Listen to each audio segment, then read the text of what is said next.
Have you noticed something kind of weird happening lately? I mean, in a world that is completely obsessed with what's next, with AI, with the next digital leap, there's this quiet little rebellion going on. People are actually looking backward to move forward. So, let's get into it. This is the surprising comeback story, the quiet but powerful revival of analog. You know, it really wasn't that long ago that this felt like a hard fact. It was just true. The digital revolution had completely won. I mean, giants like Kodak and Polaroid were basically history. The future was supposed to be all clean and convenient, and everything was going to happen behind a screen. The debate was over, or so we thought. But then, something started to shift. We started seeing headlines pop up just like this one. And they were pointing to this pushback, not just against digital stuff in general, but against its biggest, newest frontier, artificial intelligence. And all of a sudden, that settled argument, yeah, not so settled anymore. And this wasn't just some fringe idea. Pretty soon, major outlets were declaring it a defining trend of the year. You could feel the momentum building, right? This was moving from a small niche thing into the actual mainstream conversation.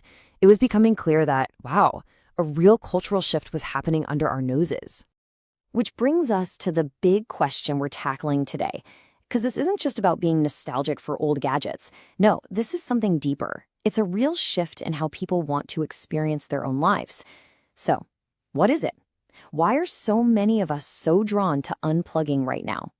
Okay, so to really understand this whole revival, we've got to look at what we've actually been giving up in this mad rush for digital everything. And look, this isn't about rejecting progress. It's more about rediscovering something important that maybe we've lost along the way. And that's a super important point.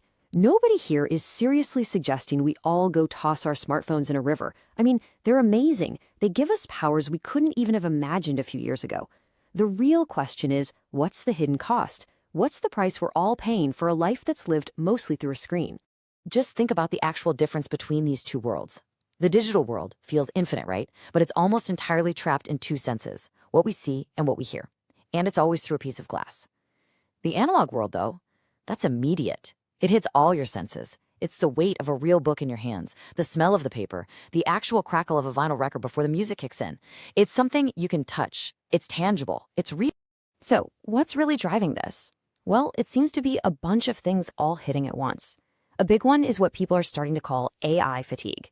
This growing feeling of being tired of content that just feels spit out by an algorithm instead of, created by a person. It leads to this deep longing for real things, a physical photo you can hold in your hand, not just a file you'll lose in the cloud. It's a quiet little rebellion against everything being instant and easy. It's about rediscovering skills that actually take patience and focus. And maybe most of all, it's about finding real joy in those little imperfections that prove something was made by a human. And if you need proof, like actual proof that this movement has some serious power, you don't have to look any further than one of the most unbelievable comeback stories in modern business. It's a story about a small group of absolute fanatics who just refuse to let an icon die. Just check out this timeline. It's wild.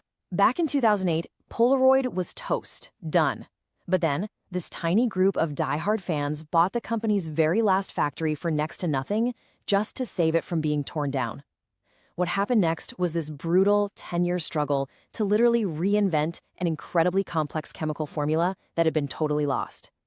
Everyone told them it couldn't be done, that it was impossible, which is exactly why they called their company the Impossible Project. And then, in 2017, the impossible happened. They didn't just recreate the film, they were so successful they bought the Polaroid brand name itself. It's one of the most incredible business revivals I've ever seen.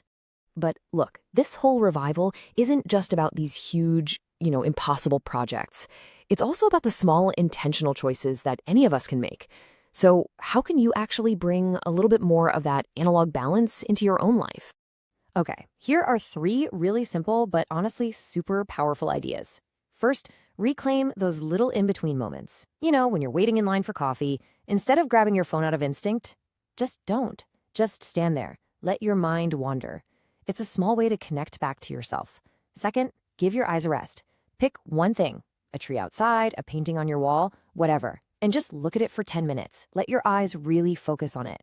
It's a way to slow down that constant digital blur and just connect with where you are. And third, connect directly, like with a person. Call a friend and have a real face-to-face conversation with 0 phones in sight. That builds a connection that no text message ever could. So when it all comes down to it, here's the bottom line. This analog revival, it's not about being anti-tech. It's not about going backward. It's actually a forward-looking movement that's all about finding balance. It's about this simple but really powerful idea, choosing to give your own life, your own thoughts, and the real people around you more attention than you give your device. And that leaves us with one final thought, really a question for you to take with you. If you intentionally made just a little more analog space in your life, what would you even do with it? What new ideas or new connections, or maybe even new parts of yourself might you discover? What kind of wonders are just waiting for you right on the other side of the screen?